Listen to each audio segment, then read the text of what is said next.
আসসালামু আলাইকুম, সবাইকে স্বাগত আমার আজকের পর্বে। আজ আপনাদেরকে তৈরি করে দেখাবো চিতই পিঠা। আজকেও একদম নতুন একটা পদ্ধতিতে এই চিতই পিঠা তৈরি করে দেখাবো। যারা চিতই পিঠা বানাতে ভয় পান, ফুলে না বা নানা রকম সমস্যার সম্মুখীন হচ্ছেন, আশা করছি আজকের ভিডিওটা দেখলে আপনাদের সেই সব সমস্যার সমাধান হবে। দেখতেই পাচ্ছেন পিঠাটার ভেতরে কত সুন্দর জালি জালি হয়েছে। এই পিঠাগুলো আপনি চাইলে কিন্তু দুধেও ভেজাতে পারবেন, আর এমনিতেও খেতে ভীষণ মজার। পিঠাগুলোর উপরে তুলতুলে আর নরম হবে, আর নিচটা হবে হালকা ক্রিস্পি। চলুন তাহলে দেরি না করে দেখে নেওয়া যায় কিভাবে আজকের এই পিঠা তৈরি করতে হবে। আজকের চিতই পিঠা আমি তৈরি করব বাজারের কেনা শুকনো চালের গুঁড়ো দিয়ে। আমাদের দেশে কিন্তু পিঠার জন্য আলাদা করে চালের গুঁড়ো কিনতে পাওয়া যায়, কিন্তু যারা দেশের বাইরে থাকেন তাদের এই সুবিধাটাও থাকে না। তারা সুপার শপ থেকে যে কোনো ধরনের চালের গুঁড়ো কিনেও কিন্তু আজকের এই পদ্ধতিতে পারফেক্ট ফুলকো চিতই পিঠা বানাতে পারবেন। আর আজকে আমি আপনাদের সঙ্গে সেটাই শেয়ার করছি।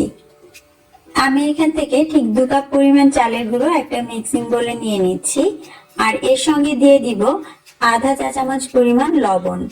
এখন এই লবণ আর চালের গুঁড়ো একসঙ্গে খুব ভালো করে একটু মিশিয়ে নিব। এবারে এই চালের গুঁড়োর মধ্যে আমি দিয়ে দিচ্ছি 2 কাপ গরম পানি। পানিটা একদম কুসুম গরম হবে না, আবার অতিরিক্ত গরমও হবে না, মাঝামাঝি পর্যায়ে থাকবে। যদি খুব বেশি গরম পানি দিয়ে ফেলেন তাহলে কিন্তু চালের গুঁড়ো সেদ্ধ হয়ে যাবে, আর পিঠা এত নরম হবে যে আপনি ছাঁচ থেকে তুলতেই পারবেন না। আবার কুসুম গরম পানি দিলে চালের গুঁড়ো ভিজতে বেশি সময় লাগবে, আর পিঠাটাও ভালো ফুলবে না।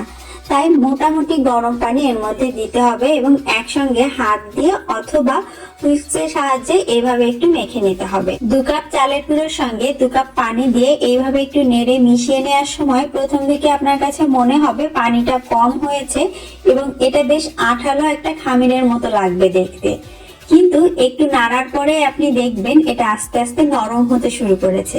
আপনি এটাকে যত বেশি ফেটবেন এবং যত বেশি সময় ধরে রেখে দিবেন এটা ততই নরম হতে থাকবে। কিন্তু এত সময় আমাদের হাতে নেই, আমরা চাই ঝটপট এটাকে বানাতে। তাই সহজ সমাধান হিসেবে আমি একটা হ্যান্ড ব্লেন্ডার নিয়েছি এবং এটা দিয়ে একসঙ্গে 1 থেকে 1.5 মিনিটের মতো একটু ব্লেন্ড করে নিব। আপনার কাছে যদি হ্যান্ড ব্লেন্ডার না থাকে কোনো সমস্যা নেই, ব্লেন্ডারের জাগে এই মিশ্রণটা নিয়ে জাস্ট 1 মিনিট আপনি একটু ব্লেন্ড করে নেবেন, আর তাহলেই দেখবেন জাদুর মতো ঘন এই মিশ্রণটা বেশ পাতলা হয়ে গিয়েছে, যেটা একদম চিতই পিঠার জন্য পারফেক্ট একটা কনসিস্টেন্সি। এখন পর্যন্ত কিন্তু আমি কোনো পানি এতে দিইনি। একটু চেক করে নিচ্ছি আঙুল দিয়ে, ভেতরে চালের গুঁড়ো যে দানা দানা ভাব সেটা কিন্তু একদম মিশে গিয়েছে। আমি 2 টেবিল চামচ পানি একটুখানি দিয়ে দিচ্ছি এটা ধোয়ার জন্য, তারপর একসঙ্গে সব মিশিয়ে নিব। চালের গুঁড়োর প্রকার ভেদে আপনার 2 থেকে 4 টেবিল চামচের মতো এক্সট্রা পানি লাগতে পারে, এর বেশি পানি কিন্তু একদমই দরকার হবে না যদি আপনি ব্লেন্ডারে এটাকে ব্লেন্ড করে নেন। এই যে দেখতে পাচ্ছেন 2 কাপ চালের গুঁড়োর সঙ্গে 2 কাপ আর 2 টেবিল চামচ পানি দিলেই এত সুন্দর পারফেক্ট একটা চিতই পিঠার ব্যাটার তৈরি হয়ে যাবে। আর আমি খুব পছন্দ করি চিতই পিঠার মধ্যে নারকেলটা, তো আপনি যদি চান তাহলে এই ব্যাটারের মধ্যে 1/4 কাপ নারকেল কড়া দিয়ে নিতে পারেন, না থাকলে বাদ দিলেও চলবে। আর এই ব্যাটারে আপনি চাইলে আধা চা চামচ বেকিং পাউডার দিতে পারেন, তবে বেকিং পাউডার ছাড়াও কিন্তু খুব ভালো পিঠাটা ফুলে। এখন এটাকে 10 মিনিটের জন্য আমি একটু সরিয়ে রাখছি। সেই সময়ের মধ্যে আমরা পিঠার সাজটা রেডি করে নিব। চুলায় একদম হাই হিটে আমি ছোট্ট একটা লোহার কড়াই গরম করে নিয়েছি। এবারে এর গায়ে সামান্য তেল আর পানি একটা কাপড়ে লাগিয়ে ব্রাশ করে নিচ্ছি। এতে করে পিঠাগুলো খুব সহজে এই কড়াই থেকে উঠে আসবে। আর দেখতেই পাচ্ছেন কড়াইটা কিন্তু খুব ভালো মতো গরম করে নিতে হবে।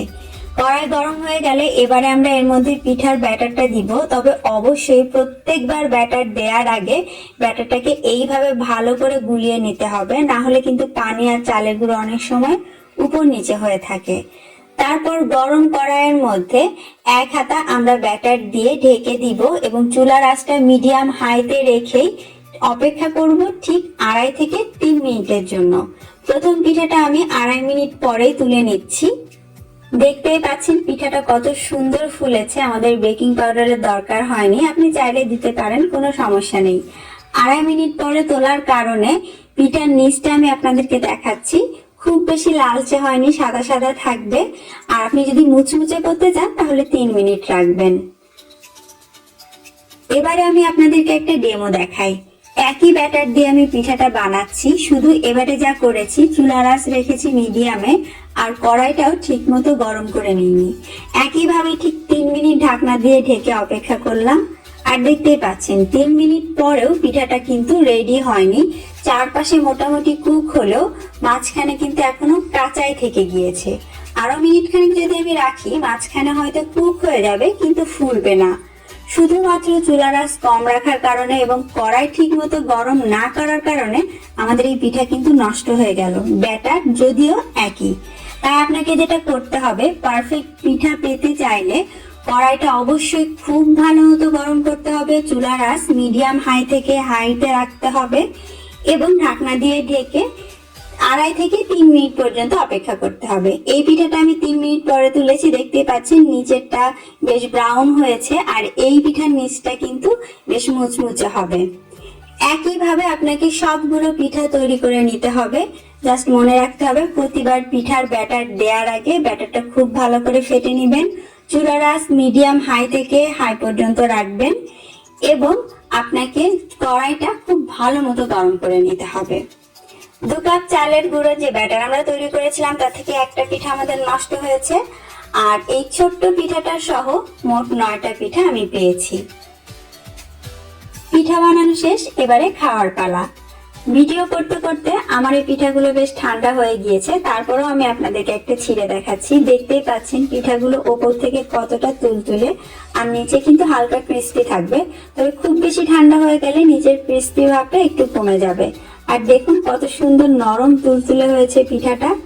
এই পিঠা আপনি আপনার পছন্দ মতো মাংসের ঝোল, গুড়, শাক ঘন্ট অথবা নানা রকম ভর্তা দিয়ে পরিবেশন করতে পারেন, যেটা দিয়ে আপনার পছন্দ। আশা করছি আমার আজকের এই ভিন্ন ধর্মী চিতই পিঠার রেসিপিটা আপনাদের ভালো লেগেছে, যেটা বানাতে আপনাদের ঘন্টার পর ঘন্টা অপেক্ষা করতে হবে না, ঝটপট খুব সহজেই বানিয়ে নিতে পারবেন। কেমন লাগলো আজকের রেসিপি কমেন্ট করে অবশ্যই জানাবেন। সবাই ভালো থাকবেন। আল্লাহ হাফেজ।